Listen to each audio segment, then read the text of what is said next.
ಅಭಿಮಾನಿ ದೇವರುಗಳಿಗೆ ದೊಡ್ಮನೆಯಿಂದ ಅನ್ನ ಸಂತರ್ಪಣೆ. ಅರಮನೆ ಮೈದಾನಕ್ಕೆ ಅಪ್ಪಳಿಸಿದ್ದೇಗೆ ಅಭಿಮಾನಿಗಳ ಸಾಗರ. ಭೋಜನ ಸವಿದ ಫ್ಯಾನ್ಸ್ ಪುನೀತ್ ಬಗ್ಗೆ ಹೇಳಿದ್ದೇನು. ಅಭಿಮಾನಿಗಳೇ ನಮ್ಮ ದೊಡ್ಮನೆ ದೇವರು ಎಂದ ಶಿವಣ್ಣ. ಇದೆಲ್ಲವನ್ನ ನೋಡೋಣ ನ್ಯೂಸ್ ಎಕ್ಸ್‌ಪ್ರೆಸ್‌ನಲ್ಲಿ. ಅಪ್ಪು ಆಸೆಯಂತೆ ನೆರವೇರಿತು ದೊಡ್ಮನೆಯ ಅನ್ನ ಸಂತರ್ಪಣೆ. ಪತಿ ನೆನೆದು ಪುನೀತ್ ಪತ್ನಿ ಅಶ್ವಿನಿ ಕಣ್ಣೀರು. ತಂದೆ ತಾಯಿ ಜೊತೆ ಇರಬೇಕು ಅಂತ ದೇವರು ಅಪ್ಪುನ ಕರ್ಕೊಂಡ ಎಂದ ಶಿವಣ್ಣ. ಇವೆಲ್ಲವನ್ನ ನೋಡೋಣ ಪುಣ್ಯ ಸ್ಮರಣೆ ನ್ಯೂಸ್ ಎಕ್ಸ್‌ಪ್ರೆಸ್‌ನಲ್ಲಿ.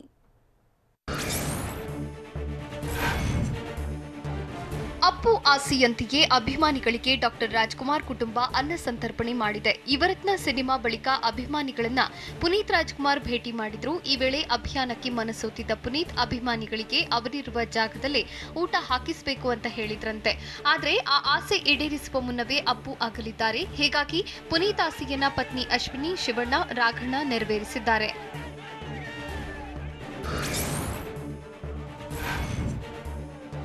ಅನ್ನ ಸಂತರ್ಪಣೆಗಾಗಿ ಅರಮನೆ ಮೈದಾನಕ್ಕೆ ಆಗಮಿಸಿದ್ದ ಪುನೀತ್ ರಾಜ್ಕುಮಾರ್ ಪತ್ನಿ ಅಶ್ವಿನಿ ಪ್ಯಾಲೇಸ್ ಗ್ರೌಂಡ್ಗೆ ಆಗಮಿಸುತ್ತಿದ್ದಂತೆ ಕಣ್ಣೀರಿಟ್ರು. ಅರಮನೆ ಮೈದಾನದಲ್ಲಿ ಅಪ್ಪು ಫೋಟೋ ನೋಡಿ ಅಶ್ವಿನಿ ಭಾವುಕರಾಗಿದ್ರು. ಬಳಿಕ ಅಭಿಮಾನಿಗಳಿಗೆ ಪುನೀತ್ ರಾಜ್ಕುಮಾರ್ ಪತ್ನಿ ಅಶ್ವಿನಿ ನಟ ಶಿವರಾಜ್ ಕುಮಾರ್ ಊಟ ಬಡಿಸಿದ್ರು.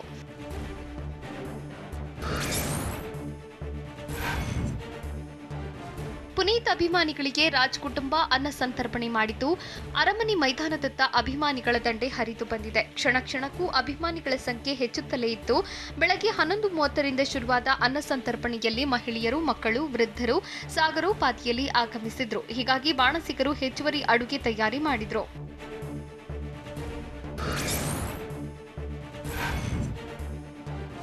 ಅನ್ನ ಸಂತರ್ಪಣೆಯಲ್ಲಿ ರಾಜ್ಯದ ಮೂಲೆ ಮೂಲೆಯಿಂದ ಅಭಿಮಾನಿಗಳು ಆಗಮಿಸಿದ್ರು. ಸಾವಿರಾರು ಸಂಖ್ಯೆಯಲ್ಲಿ ಮಹಿಳೆಯರು ಕೂಡ ಪಾಲ್ಗೊಂಡಿದ್ರು. ಪುನೀತ್ ಅಂದ್ರೆ ತುಂಬಾ ಇಷ್ಟ.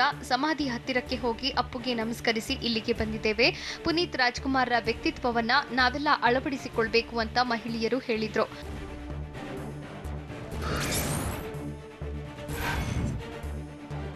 ಅರಮನೆ ಮೈದಾನದ ಅನ್ನ ಸಂತರ್ಪಣೆಗೆ ಪೌರಾಣಿಕ ವೇಷಧಾರಿಗಳು ಗಮನ ಸೆಳೆದ್ರು. ಶಂಖ, ಜಾಗಟೆ ಬಾರಿಸುತ್ತಾ ವಿಭಿನ್ನ ವೇಷಭೂಷಣ ಧರಿಸಿ ಅಪ್ಪು ಅಭಿಮಾನಿಗಳು ಆಗಮಿಸಿದ್ರು. ರಾಮ, ಲಕ್ಷ್ಮಣ, ಆಂಜನೇಯ, ಗಾಂಧೀಜಿ, ಅಂಬೇಡ್ಕರ್ ವೇಷ ಧರಿಸಿ ಮಾವಳ್ಳಿಯಿಂದ ಅಭಿಮಾನಿಗಳು ಬಂದಿದ್ರು. ಪುನೀತ್ ರಾಜ್ಕುಮಾರ್ ಮತ್ತೆ ಶ್ರೀರಾಮನಾಗಿ, ಬಸವೇಶ್ವರರಾಗಿ, ಮಹಾತ್ಮ ಗಾಂಧೀಜಿಯಾಗಿ, ಅಂಬೇಡ್ಕರ್ ಆಗಿ ಹುಟ್ಟಿ ಬರಲಿ ಅಂತ ಅಭಿಮಾನಿಗಳು ಕೋರಿದ್ರು.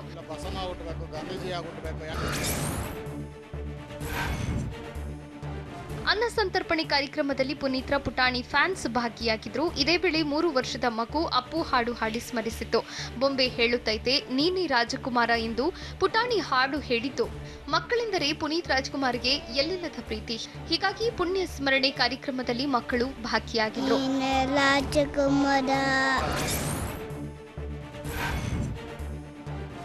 ಅರಮನೆ ಮೈದಾನದಲ್ಲಿ ಅನ್ನ ಸಂತರ್ಪಣೆ ಬಳಿಕ ಅಭಿಮಾನಿಗಳು ಪುನೀತ್ ರಾಜ್ಕುಮಾರ್ ಮನೆಯತ್ತ ಬರ್ತಾ ಇದ್ರು. ಬೆಂಗಳೂರಿನ ಸದಾಶಿವನಗರದಲ್ಲಿರುವ ನಟ ಪುನೀತ್ ರಾಜ್ಕುಮಾರ್ ನಿವಾಸದತ್ತ ಅಭಿಮಾನಿಗಳು ತೆರಳುತ್ತಾ ಇದ್ರು. ಅರಮನೆ ಮೈದಾನದಲ್ಲಿ ಊಟ ಸೇವಿಸಿ ಮನೆಯತ್ತ ಬಂದ ಅಭಿಮಾನಿಗಳು ಪುನೀತ್ ಮನೆ ಬಳಿ ಫೋಟೋ ಕ್ಲಿಕ್ಕಿಸಿಕೊಂಡು ತೆರಳಿದ್ರು.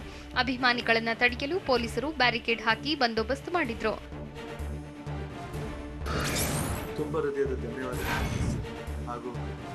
ಅಭಿಮಾನಿಗಳಿಗೆ ನಟ ಶಿವರಾಜ್ ಕುಮಾರ್ ಧನ್ಯವಾದ ಹೇಳಿದ್ದಾರೆ. ಅನ್ನ ಸಂತರ್ಪಣೆಗೆ ಚಾಲನೆ ನೀಡಿ ಮನೆಗೆ ತೆರಳಿದ ಶಿವಣ್ಣ ನಾಗಾವರ ನಿವಾಸದಿಂದ ಕುಟುಂಬಸ್ಥರ ಜೊತೆ ಮರಳಿ ಅರಮನೆ ಮೈದಾನಕ್ಕೆ ಬಂದಿದ್ರು. ಅನ್ನ ಸಂತರ್ಪಣೆ ಸ್ಥಳದಲ್ಲಿ ಅಭಿಮಾನಿಗಳನ್ನ ಮಾತನಾಡಿಸಿದ ಶಿವಣ್ಣ ಸರ್ಕಾರಕ್ಕೆ, ಪೊಲೀಸರಿಗೆ, ಅಡುಗೆ ಸಿಬ್ಬಂದಿ ಸೇರಿದಂತೆ ಎಲ್ಲರಿಗೂ ಕುಟುಂಬದ ಪರವಾಗಿ ಧನ್ಯವಾದ ಹೇಳಿದ್ರು.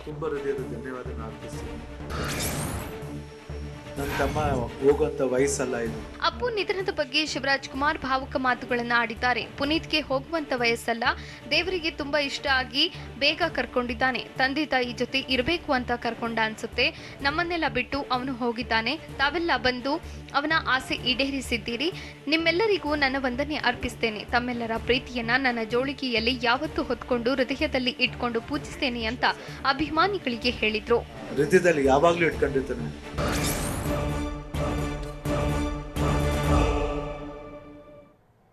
ಅಪ್ಪು ನಿವಾಸಕ್ಕೆ ಭೇಟಿ ಕೊಟ್ಟಿದ್ದ ಉದಯನಿಧಿ ಸ್ಟಾಲಿನ್ ಹೇಳಿದ್ದೇನು. ಅಪ್ಪು ಸ್ಮರಣಾರ್ಥ ಅಭಿಮಾನಿಗಳೇ ಅನ್ನ ಸಂತರ್ಪಣೆ ಮಾಡಿದ್ದೆಲ್ಲಿ. ಅಪ್ಪು ಸಮಾಧಿ ದರ್ಶನಕ್ಕೆ ಅಭಿಮಾನಿಗಳ ದಂಡು ಹರಿದು ಬಂದಿದ್ದೇಗೆ ನೋಡೋಣ ಅಪ್ಪು ಅಮರ ನ್ಯೂಸ್ ಎಕ್ಸ್‌ಪ್ರೆಸ್‌ನಲ್ಲಿ. ನಟ ಪುನೀತ್ ರಾಜ್ಕುಮಾರ್ ನಿವಾಸಕ್ಕೆ ತಮಿಳುನಾಡು ಮುಖ್ಯಮಂತ್ರಿ ಸ್ಟಾಲಿನ್ ಪುತ್ರ ನಟ ಉದಯನಿಧಿ ಭೇಟಿ ನೀಡಿದ್ರು. ಬೆಂಗಳೂರಿನ ಸದಾಶಿವನಗರದಲ್ಲಿರುವ ಪುನೀತ್ ನಿವಾಸಕ್ಕೆ ಉದಯನಿಧಿ ಸ್ಟಾಲಿನ್ ಭೇಟಿ ನೀಡಿ ಸಾಂತ್ವನ ಹೇಳಿದ್ರು. ಇದೇ ವೇಳೆ ಮಾತಾಡಿದ ಉದಯನಿಧಿ, ಅಪ್ಪು ನಿಧನ ಕನ್ನಡ ಇಂಡಸ್ಟ್ರಿಗೆ ತುಂಬಾ ನಷ್ಟ ಉಂಟು ಮಾಡಿದೆ ಅಂತ ತಿಳಿಸಿದ್ರು. ಅಪ್ಪು ನಿಧನದಿಂದ ತುಂಬಾ ನೋವಾಗಿತ್ತು. ಇಷ್ಟು ಚಿಕ್ಕ ವಯಸ್ಸಿನಲ್ಲಿ ಅವರು ಹೋಗಬಾರ್ದಿತ್ತು. ದೇವರು ಅವರ ಕುಟುಂಬಕ್ಕೆ ನೋವು ಭರಿಸುವ ಶಕ್ತಿ ಕೊಡಲಿ ಎಂದು ಹೇಳಿದ್ರು.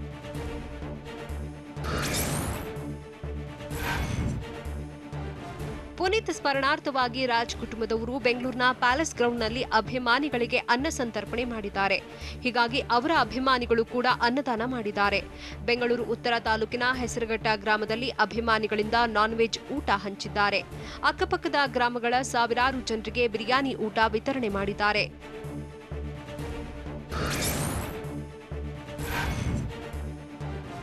ಚಾಮರಾಜನಗರ ಜಿಲ್ಲೆ ಯಳಂದೂರು ತಾಲೂಕಿನ ಯರಿಯೂರಲ್ಲಿ ಅಪ್ಪು ಫ್ಯಾನ್ಸ್ ಅನ್ನ ಸಂತರ್ಪಣೆ ಏರ್ಪಡಿಸಿದ್ರು. ಊರಿನ ಸಾವಿರಾರು ಜನರಿಗೆ ಊಟ ಬಡಿಸಿ ಪುನೀತ್ ಮಾಡಿದ ಸಮಾಜಮುಖಿ ಕೆಲಸಗಳನ್ನು ಮೆಲುಕು ಹಾಕಿದ್ರು. ಈ ವೇಳೆ ಅಪ್ಪು ಭಾವಚಿತ್ರ ಅನಾವರಣ ಮಾಡಿ ಶ್ರದ್ಧಾಂಜಲಿ ಅರ್ಪಿಸಿದ್ರು. ಬಳಿಕ ಭಜನೆ ತಂಡದ ಸದಸ್ಯರಿಂದ ಅಪ್ಪುಗಾಗಿ ಗೀತ ಗಾಯನ ಏರ್ಪಡಿಸಿದ್ರು.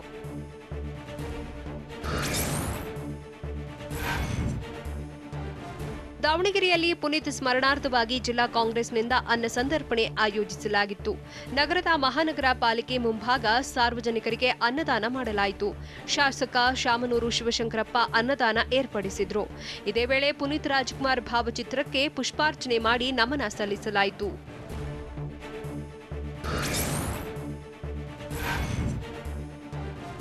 ಪುನೀತ್ ರಾಜ್ಕುಮಾರ್ ನಿಧನರಾಗಿ 12 ದಿನವಾಗಿದ್ದು ಅರಮನೆ ಮೈದಾನದಲ್ಲಿ ಅಭಿಮಾನಿಗಳಿಗಾಗಿ ಅನ್ನ ಸಂತರ್ಪಣೆ ಏರ್ಪಡಿಸಲಾಗಿತ್ತು. ಇತ್ತ ಅಪ್ಪು ಸಮಾಧಿ ದರ್ಶನಕ್ಕೆ ಅಭಿಮಾನಿಗಳ ಸಾಗರವೇ ಹರಿದು ಬಂದಿತ್ತು. ಮಹಿಳೆಯರು, ಪುಟ್ಟ ಮಕ್ಕಳು, ವೃದ್ಧರು ಸೇರಿ ನೂರಾರು ಜನರು ಕಂಠೀರವ ಸ್ಟುಡಿಯೋದಲ್ಲಿ ಪುನೀತ್ ಸಮಾಧಿ ದರ್ಶನ ಪಡೆದರು. ಕಂಠೀರವ ಸ್ಟುಡಿಯೋ ಬಳಿ ಆಗಮಿಸಿದ್ದ ಅಭಿಮಾನಿಗಳು ಸರತಿ ಸಾಲಿನಲ್ಲಿ ಆಗಮಿಸಿ ಅಪ್ಪು ಸಮಾಧಿಗೆ ನಮಿಸಿದ್ರು.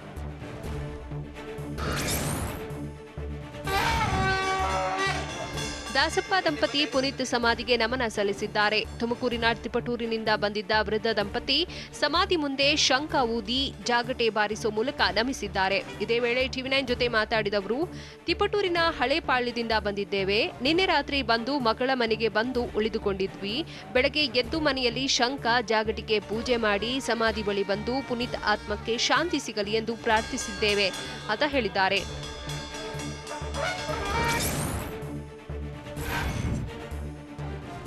ಮೈಸೂರಿನಲ್ಲಿ ಮಕ್ಕಳು ಪುನೀತ್ ರಾಜ್ಕುಮಾರ್ಗೆ ಶ್ರದ್ಧಾಂಜಲಿ ಸಲ್ಲಿಸಿದ್ದಾರೆ. ಮೈಸೂರಿನ ದಟ್ಟಗಳ್ಳಿಯ ಕರುಣಾಮಯಿ ವಿಶೇಷ ಮಕ್ಕಳ ಶಾಲೆಯಲ್ಲಿ ಅಪ್ಪು ಭಾವಚಿತ್ರಕ್ಕೆ ಪೂಜೆ ಸಲ್ಲಿಸಿ ನಮಿಸಲಾಗಿದೆ. ಮೈಸೂರಿನ ದಟ್ಟಗಳ್ಳಿಯಲ್ಲಿರುವ ವಿಶೇಷ ಮಕ್ಕಳ ಶಾಲೆಯ ಮಕ್ಕಳ ಜೊತೆ ಅಪ್ಪು ಒಡನಾಟ ಹೊಂದಿದ್ರು.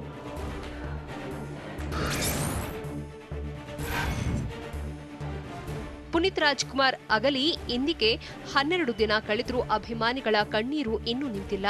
ಒಂದಲ್ಲ ಒಂದು ರೀತಿಯಲ್ಲಿ ಅಪ್ಪುಗೆ ಸಾವಿರಾರು ಜನರು ನಮನ ಸಲ್ಲಿಸುತ್ತಿದ್ದಾರೆ. ಪುಟ್ಟ ಪುಟ್ಟ ಮಕ್ಕಳು ಸಹ ಪುನೀತ್ಗೆ ಶ್ರದ್ಧಾಂಜಲಿ ಸಲ್ಲಿಸುತ್ತಿದ್ದಾರೆ.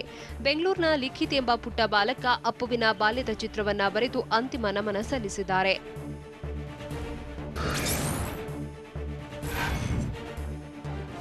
ಅಪ್ಪುನೆಂದು ಭಾವುಕರಾಗಿ ರಾಘಣ್ಣ ಫೇಸ್ಬುಕ್ ಪೋಸ್ಟ್ ಮಾಡಿದ್ದಾರೆ. ನಾನು ನಿರುದ್ಯೋಗಿಯಾಗಿದ್ದೆ, ನೀನು ನನಗೆ ಸಮಾಜ ಸೇವೆಯ ಕೆಲಸ ಕೊಟ್ಟಿದ್ದೀಯಾ ಅಂತ ರಾಘವೇಂದ್ರ ರಾಜ್ಕುಮಾರ್ ಹೇಳಿದ್ದಾರೆ. ಸೇವೆ ಮಾಡುವಾಗ ಕಿವಿಡರಾಗಿ ಕುರುಡರಾಗಿರಿ ಅನ್ನುವ ನಿನ್ನ ಆಲೋಚನೆಗಳು ಬದುಕುವ ಶಕ್ತಿ ನೀಡುತ್ತೆ. ನಿನ್ನ ಆಲೋಚನೆಗಳ ಜೊತೆಗೆ ಪ್ರೀತಿಸುತ್ತಾ ಬದುಕುತ್ತೇನೆ ಅಂತ ರಾಘವೇಂದ್ರ ರಾಜ್ಕುಮಾರ್ ಭಾವುಕವಾಗಿ ಪೋಸ್ಟ್ ಮಾಡಿದ್ದಾರೆ.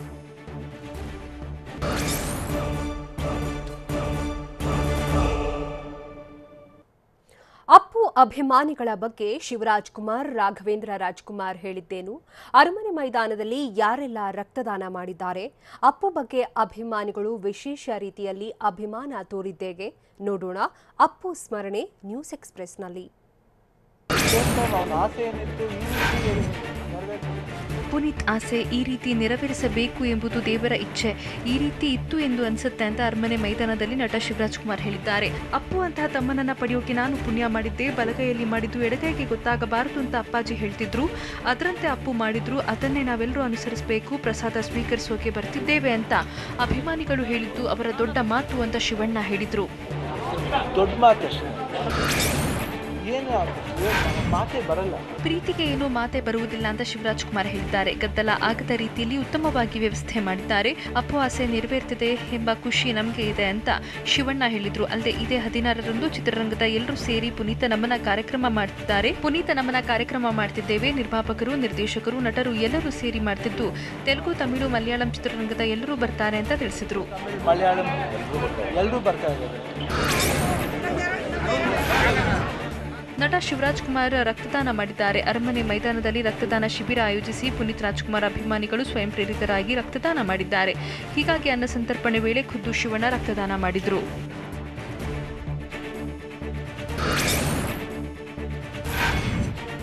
ಜನರಿಗೆ ಊಟ ಹಾಕಬೇಕು ಎಂಬ ಅಪ್ಪು ಕನಸು ನನಸಾಗಿದೆ ಅಂತ ಅರಮನೆ ಮೈದಾನದಲ್ಲಿ ರಾಘವೇಂದ್ರ ರಾಜ್ಕುಮಾರ್ ಹೇಳಿದ್ದಾರೆ. ಅಭಿಮಾನಿಗಳು ನಮ್ಮ ನೋವಿನ ಜೊತೆ ಬರ್ತಿದ್ದು ಅವರಿಗೆ ಸಾಷ್ಟಾಂಗ ನಮಸ್ಕಾರ. ಅಪ್ಪುಗೆ ಅನ್ನದಾನ ಮಾಡಬೇಕು ಎಂಬ ಆಸೆ ಇತ್ತು, ಹೀಗಾಗಿ ಏರ್ಪಾಡು ಮಾಡಿದ್ದೇವೆ. ಅಪ್ಪು ಕಣ್ಣಿನಿಂದ 4 ಜಗತ್ತು ನೋಡ್ತಿದ್ದು ಅಪ್ಪು ನಿಮ್ಮ ಜೊತೆ ಬದುಕಿದ್ದಾನೆ ಅಂತ ರಾಘಣ್ಣ ಹೇಳಿದ್ರು. ಅಲ್ಲದೆ ಅಪ್ಪು ಒಳ್ಳೆಯ ಕೆಲಸಗಳನ್ನ ಬಿಟ್ಟು ಹೋಗಿದ್ದು ಅದನ್ನ ನಾವೆಲ್ಲರೂ ಮುಂದುವರಿಸಿಕೊಂಡು ಹೋಗೋಣ. ಅಭಿಮಾನಿಗಳ ಪ್ರೀತಿ ಮುಂದೆ ನಮ್ದೇನೂ ಇಲ್ಲ ಅಂತ ರಾಘವೇಂದ್ರ ರಾಜ್ಕುಮಾರ್ ತಿಳಿಸಿದ್ರು.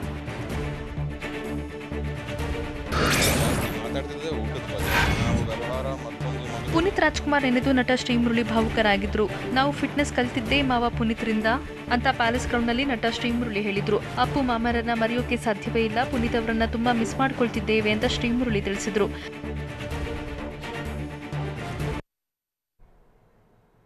ಮಾರುಕಟ್ಟೆ ರಸ್ತೆಗಳಿಗೆ ಪುನೀತ್ ಹೆಸರು ನಾಮಕರಣ ಮಾಡಿದ್ದಲ್ಲಿ ನಾನು ಜಿಟಿಡಿ ಒಂದೇ ವೇದಿಕೆಯಲ್ಲಿ ಇರಬಾರದಾ ಅಂತ ಪ್ರಶ್ನಿಸಿದ್ಯಾರು? ಮೇಕೆದಾಟು ವಿಚಾರವಾಗಿ ಕಾಂಗ್ರೆಸ್ ಬಿಜೆಪಿ ನಡುವೆ ವಾಗ್ವಾದ ನಡೀತಿರೋದೇಗೆ ನೋಡೋಣ ಕರ್ನಾಟಕ ನ್ಯೂಸ್ ಎಕ್ಸ್‌ಪ್ರೆಸ್‌ನಲ್ಲಿ.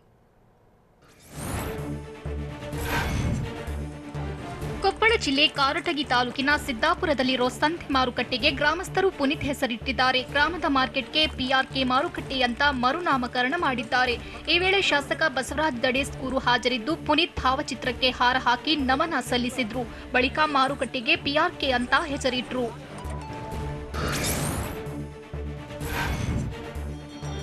ಚಾಮರಾಜನಗರದ ಕೊಳ್ಳೇಗಾಲದಲ್ಲಿ ಪುನೀತ್ ರಾಜ್ಕುಮಾರ್ ರಸ್ತೆ ಉದ್ಘಾಟನೆ ಮಾಡಲಾಗಿದೆ. ಕೊಳ್ಳೇಗಾಲ ಪಟ್ಟಣದ ಅಜ್ಕಾಳ ಸರ್ಕಲ್ನಿಂದ ತಾಲೂಕು ಪಂಚಾಯಿತಿ ವೃತ್ತದವರೆಗಿನ ಸುಮಾರು 1 ಕಿಲೋಮೀಟರ್ ಉದ್ದದ ರಸ್ತೆಗೆ ಯುವರತ್ನ ಪುನೀತ್ ರಾಜ್ಕುಮಾರ್ ರಸ್ತೆ ಎಂದು ನಾಮಕರಣ ಮಾಡಲಾಗಿದೆ. ರಸ್ತೆ ಉದ್ಘಾಟಿಸಿದ ಬಳಿಕ ಮಾತನಾಡಿದ ಶಾಸಕ ಎನ್ ಮಹೇಶ್, ಡಾಕ್ಟರ್ ರಾಜ್ ಕುಟುಂಬದ ಋಣವನ್ನ ತೀರಿಸಲು ಸಾಧ್ಯವಿಲ್ಲ. ರಾಜ್ ಕುಟುಂಬದವರು ದೇಶ, ರಾಜ್ಯಕ್ಕೆ ಸಾಂಸ್ಕೃತಿಕ, ಸಾಮಾಜಿಕ ರಾಯಭಾರಿಗಳು ಎಂದು ಹೇಳಿದರು.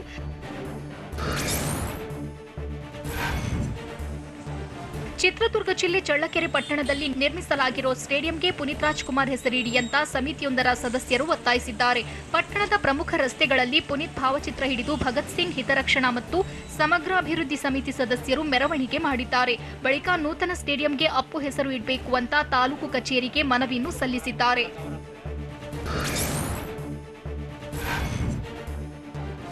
ಮೈಸೂರು ಜಿಲ್ಲೆ ಹುಣಸೂರು ತಾಲೂಕಿನ ಗದ್ದಿಯಲ್ಲಿ ಅಪ್ಪು ಅಭಿಮಾನಿಗಳು ರಸ್ತೆಯಲ್ಲಿ ಫ್ಲೆಕ್ಸ್ ಹಾಕಿ ಅಭಿಮಾನ ಮೆರೆದಿದ್ದಾರೆ. ಸುಮಾರು 1 ಕಿಲೋಮೀಟರ್ ವರೆಗೂ ಪುನೀತ್ ಭಾವಚಿತ್ರ ಅಳವಡಿಸಿ ಅಭಿಮಾನಿಗಳು ಅಪ್ಪುಗೆ ನಮನ ಸಲ್ಲಿಸಿದ್ದಾರೆ.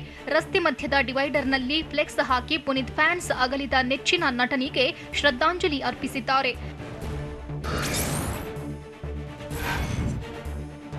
ಬೆಂಗಳೂರಿನಲ್ಲಿ ರಸ್ತೆಗೆ ಪುನೀತ್ ರಾಜ್ಕುಮಾರ್ ಹೆಸರಿಡುವಂತೆ ಒತ್ತಾಯ ಹೆಚ್ಚುತ್ತಿದೆ. ಇದೀಗ ಮೈಸೂರಿನಲ್ಲೂ ಪ್ರಮುಖ ರಸ್ತೆ ವೃತ್ತಕ್ಕೆ ಪುನೀತ್ ಹೆಸರಿಡಿ ಅಂತ ಮನವಿ ಮಾಡಲಾಗಿದೆ.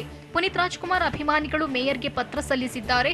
ಮೈಸೂರು ಬಗ್ಗೆ ಪುನೀತ್ ಅಪಾರ ಒಲವು ಹೊಂದಿದ್ರು. ಹೀಗಾಗಿ ಮೈಸೂರಿನ ಪ್ರಮುಖ ವೃತ್ತ ಹಾಗೂ ರಸ್ತೆಗೆ ಅಪ್ಪು ಹೆಸರಿಡಿ ಅಂತ ಮೈಸೂರು ಮೇಯರ್ ಸುನಂದಾ ಪಾಲನೇತ್ರಗೆ ಮನವಿ ಮಾಡಿದ್ದಾರೆ.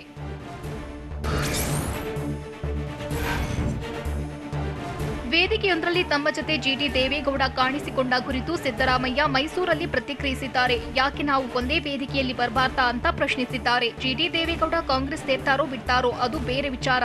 ಗುಬ್ಬಿ ಶಾಸಕ ಶ್ರೀನಿವಾಸ್ರನ್ನ ಅನೌಪಚಾರಿಕವಾಗಿ ಪಕ್ಷಕ್ಕೆ ಆಹ್ವಾನಿಸಿದ್ದೇನೆ. ಆದರೆ ಗುಬ್ಬಿ ಶ್ರೀನಿವಾಸ್ ವಿಚಾರವನ್ನ ಜಿಟಿಡಿಗೆ ಹೋಲಿಸಬೇಡಿ ಅಂತಾನೂ ಸಿದ್ದರಾಮಯ್ಯ ಹೇಳಿದ್ದಾರೆ.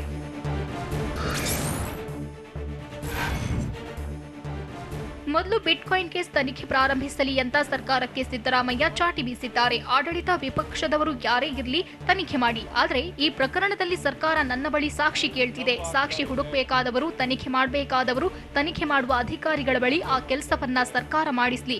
ಅಗತ್ಯವಿದ್ರೆ ನನ್ನ ಬಳಿ ಇರುವ ಮಾಹಿತಿಯನ್ನ ಕೋರ್ಟ್ಗೆ ಕೊಡುವೆ ಅಂತಾನು ಮೈಸೂರಲ್ಲಿ ಸಿದ್ದರಾಮಯ್ಯ ಹೇಳಿದ್ದಾರೆ.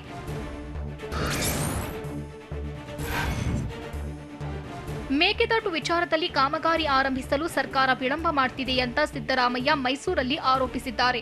ಕಾಮಗಾರಿ ವಿಚಾರಕ್ಕೆ ಸಂಬಂಧಪಟ್ಟಂತೆ ಡಿಪಿಆರ್ ಮಾಡೋದು ತಡವಾಗಿತ್ತು, ಆದ್ರೂ ಮಾಡಿದ್ದೇವೆ. ಆದರೆ ಸಿಎಂ ಬೊಮ್ಮಾಯಿ ಕಾಂಗ್ರೆಸ್ನವರು ತಡವಾಗಿ ಡಿಪಿಆರ್ ಮಾಡಿದ್ದಾರೆ ಅಂತ ಹೇಳ್ತಿದ್ದಾರೆ.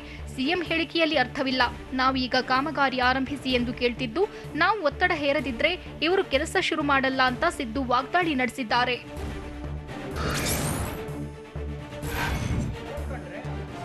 ಮೇಕೆದಾಟು ವಿಚಾರದಲ್ಲಿ ರಾಜ್ಯ ಸರ್ಕಾರದ ನಿರ್ಧಾರಕ್ಕೆ ಬದ್ಧ ಅಂತ ಬೆಂಗಳೂರಿನಲ್ಲಿ ಬಿಜೆಪಿ ನಾಯಕ ಸಿಟಿ ರವಿ ಹೇಳಿದ್ದಾರೆ. ಅಲ್ಲದೆ ಬಿಜೆಪಿ ರಾಷ್ಟ್ರೀಯ ಪಕ್ಷವಾದ ಹಿನ್ನೆಲೆ ಎಲ್ಲ ರೈತರು ಒಂದೇ, ಬೆಂಗಳೂರು ನಗರದಲ್ಲಿ ಮಾತ್ರ ಕನ್ನಡಿಗರು ಇದ್ದಾರಾ ಅಂತ ಪ್ರಶ್ನಿಸಿದ್ದಾರೆ. ಚೆನ್ನೈನಲ್ಲೂ ಎಲ್ಲ ಜಾತಿಯ ಜನರು ಇದ್ದು ನಾವು ಮನವರಿಕೆ ಮಾಡಬೇಕು, ರಾಜಕೀಯ ಮಾಡಬಾರದು. ಯಾರಿಗೆ ಯಾವ ನ್ಯಾಯ ಕೊಡಬೇಕೋ ಅದನ್ನ ಕೊಟ್ಟೇ ಕೊಡ್ತೇವೆ ಎಂದು ನಾವು ಹೇಳಿದ್ದೇವೆ. ಕರ್ನಾಟಕದ ಪ್ರಶ್ನೆ ಬಂದಾಗ ಕನ್ನಡಿಗನೇ ಸಾರ್ವಭೌಮ, ದೇಶದ ಹಿತ ಬಂದಾಗ ನಾವೆಲ್ಲರೂ ಒಂದೇ ಅಂತ ಸಿಟಿ ರವಿ ಹೇಳಿದ್ದಾರೆ.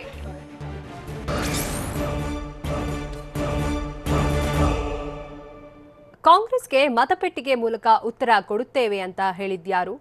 ನಿರುದ್ಯೋಗಿಗಳಾದಾಗ ಪಾದಯಾತ್ರೆ ಮಾಡ್ತಾರೆ ಅಂತ ವ್ಯಂಗ್ಯವಾಡಿದ್ದೇಕೆ ಕಾರಜೋಳ?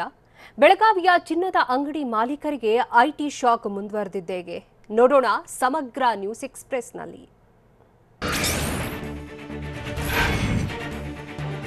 ಪಕ್ಷ ಸಂಘಟನೆಗಾಗಿ ಜನ ಸ್ವರಾಜ್ ಯಾತ್ರೆ ಮಾಡ್ತಿದ್ದೇವೆ, ಕಾಂಗ್ರೆಸ್ನವರನ್ನ ಕೇಳಿ ಜನ ಸ್ವರಾಜ್ ಯಾತ್ರೆ ಮಾಡಬೇಕಿಲ್ಲ ಅಂತ ಸಚಿವ ಬಿಸಿ ಪಾಟೀಲ್ ವಾಗ್ದಾಳಿ ನಡೆಸಿದ್ದಾರೆ. ಗದಗ ಜಿಲ್ಲೆ ನರಗುಂದದಲ್ಲಿ ಮಾತನಾಡಿದ ಅವರು, ಕಾಂಗ್ರೆಸ್ನವರಿಗೆ ಮತಪೆಟ್ಟಿಗೆಯ ಮೂಲಕ ಉತ್ತರ ಕೊಡ್ತೇವೆ ಎಂದು ಹೇಳಿದ್ರು. ಮೇಕೆದಾಟು ಯೋಜನೆಯ ಕ್ರೆಡಿಟ್ ಬಿಜೆಪಿಗೆ ಹೋಗುತ್ತೆ ಎಂದು ಕಾಂಗ್ರೆಸ್ ತೋರ್ಪಡಿಕೆಗಾಗಿ ಪಾದಯಾತ್ರೆ ಮಾಡ್ತಾ ಇದೆ. ಅಧಿಕಾರದಲ್ಲಿದ್ದಾಗ ಏನೂ ಕೆಲಸ ಮಾಡದೆ ಈಗ ರಾಜಕೀಯ ಲಾಭಕ್ಕಾಗಿ ಪಾದಯಾತ್ರೆ ಮಾಡ್ತಿದ್ದಾರೆ ಅಂತ ಬಿಸಿ ಪಾಟೀಲ್ ಆಕ್ರೋಶ ವ್ಯಕ್ತಪಡಿಸಿದ್ದಾರೆ.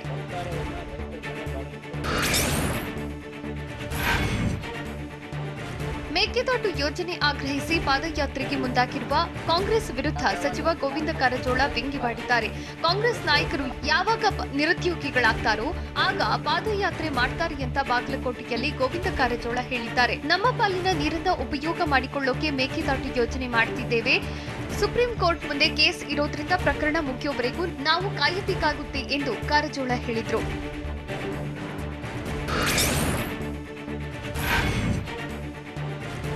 ಇಂಧನ ದರ ಇಳಿಕೆಗೆ ಕಾಂಗ್ರೆಸ್ ವ್ಯಂಗ್ಯವಾಡಿದ ವಿಚಾರಕ್ಕೆ ಸಚಿವ ಗೋವಿಂದ ಕಾರಜೋಳ ಆಕ್ರೋಶ ವ್ಯಕ್ತಪಡಿಸಿದ್ದಾರೆ. 75 ವರ್ಷಗಳ ಆಡಳಿತದಲ್ಲಿ ಕಾಂಗ್ರೆಸ್ನವರ ಸಾಧನೆ ಶೂನ್ಯ, ಏನಾದರೂ ಸಾಧಿಸುತ್ತೇವೆ ಎನ್ನಲು ಅವರ ಬಳಿ ಏನೂ ಇಲ್ಲ. ಹೀಗಾಗಿ ಪದೇ ಪದೇ ಸುಳ್ಳು ಆರೋಪಗಳನ್ನು ಮಾಡ್ತಿದ್ದಾರೆ ಅಂತ ಗೋವಿಂದ ಕಾರಜೋಳ ಹೇಳಿದ್ದಾರೆ. ಅಲ್ಲದೆ ಕಾಂಗ್ರೆಸ್ನವರು ಈ ರೀತಿಯ ಗಿಮಿಕ್ ಮಾಡಿದ್ದರಿಂದಲೇ ದೇಶದ 26 ರಾಜ್ಯಗಳು ಕಾಂಗ್ರೆಸ್ ಮುಕ್ತವಾಗಿದೆ ಎಂದು ಕಾರಜೋಳ ತಿಳಿಸಿದ್ದಾರೆ.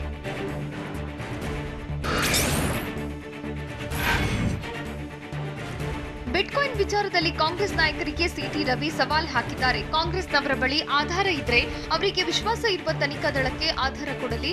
ಆಧಾರಗಳನ್ನು ಬಹಿರಂಗಪಡಿಸಲು ಕಾಂಗ್ರೆಸ್ನವರನ್ನ ಕಟ್ಟಿ ಹಾಕಿಲ್ಲ ಅಂತ ಬೆಂಗಳೂರಿನಲ್ಲಿ ಬಿಜೆಪಿ ನಾಯಕ ಸಿಟಿ ರವಿ ಹೇಳಿದ್ದಾರೆ.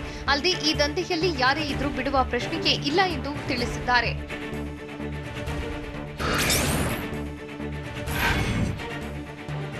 ಬಿಜೆಪಿ ವಿರುದ್ಧ ಮಹಿಳಾ ಕಾಂಗ್ರೆಸ್ ಘಟಕ ಪ್ರತಿಭಟನೆ ನಡೆಸಿದೆ. ಬೆಂಗಳೂರಿನ ಮೈಸೂರು ಬ್ಯಾಂಕ್ ಸರ್ಕಲ್ ಬಳಿ ಮಹಿಳಾ ಕಾಂಗ್ರೆಸ್ ಅಧ್ಯಕ್ಷೆ ಡಾಕ್ಟರ್ ಪುಷ್ಪಾ ಅಮರನಾಥ್ ನೇತೃತ್ವದಲ್ಲಿ ಪ್ರತಿಭಟನೆ ಮಾಡಲಾಗಿದೆ. ಸಿದ್ದರಾಮಯ್ಯ ದಲಿತ ವಿರೋಧಿ ಎಂದು ಬಿಜೆಪಿ ಆರೋಪ ಮಾಡಿದ್ದು, ಹೀಗಾಗಿ ಬಿಜೆಪಿ ವಿರುದ್ಧ ಮಹಿಳಾ ಕಾಂಗ್ರೆಸ್ ಆಕ್ರೋಶ ವ್ಯಕ್ತಪಡಿಸಿದೆ. ಬಿಜೆಪಿ ನಾಯಕರ ಪೋಸ್ಟರ್ ಹಿಡಿದು ಪ್ರತಿಭಟನಾಕಾರರು ಧಿಕ್ಕಾರ ಕೂಗಿದ್ದಾರೆ.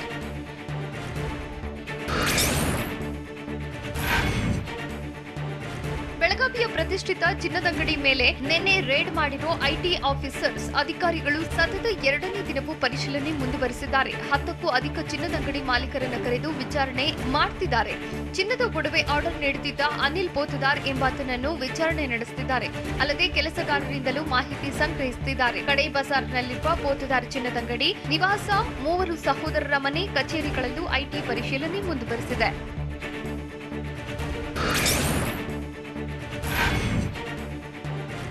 ದಕ್ಷಿಣ ಕನ್ನಡ ಜಿಲ್ಲೆಯ ಮಂಗಳೂರು ಪೊಲೀಸರು ವಕೀಲ ಕೆಎಸ್ಎನ್ ರಾಜ್ ಭಟ್ ಪತ್ತೆಗೆ ಲುಕ್ಔಟ್ ನೋಟಿಸ್ ಜಾರಿಗೊಳಿಸಲಾಗಿದೆ. ಇಂಟರ್ನ್ಶಿಪ್ ವಿದ್ಯಾರ್ಥಿನಿಗೆ ಲೈಂಗಿಕ ದೌರ್ಜನ್ಯ ಆರೋಪ ಹೊತ್ತಿರೋ ಕಳೆದ ಕೆಲ ದಿನಗಳಿಂದ ನಾಪತ್ತೆಯಾಗಿದ್ದಾನೆ. ಹೀಗಾಗಿ ಪ್ರಕರಣದ ತನಿಖೆ ತೀವ್ರಗೊಳಿಸಿರುವ ಪೊಲೀಸರು ಏರ್ಪೋರ್ಟ್ಗಳಲ್ಲಿ ಲುಕ್ಔಟ್ ನೋಟಿಸ್ ಜಾರಿ ಮಾಡಿದ್ದಾರೆ. ಅಲ್ಲದೆ ವಕೀಲ ಕೆಎಸ್ಎನ್ ರಾಜೇಶ್ ಭಟ್ನ ಎಲ್ಲಾ ಬ್ಯಾಂಕ್ ಖಾತೆ ಸೀಸ್ ಮಾಡಿದ್ದಾರೆ. ಮಂಗಳೂರು ಪೊಲೀಸರು ಇತರೆ ರಾಜ್ಯದ ನೆರವನ್ನು ಕೇಳಿದ್ದಾರೆ.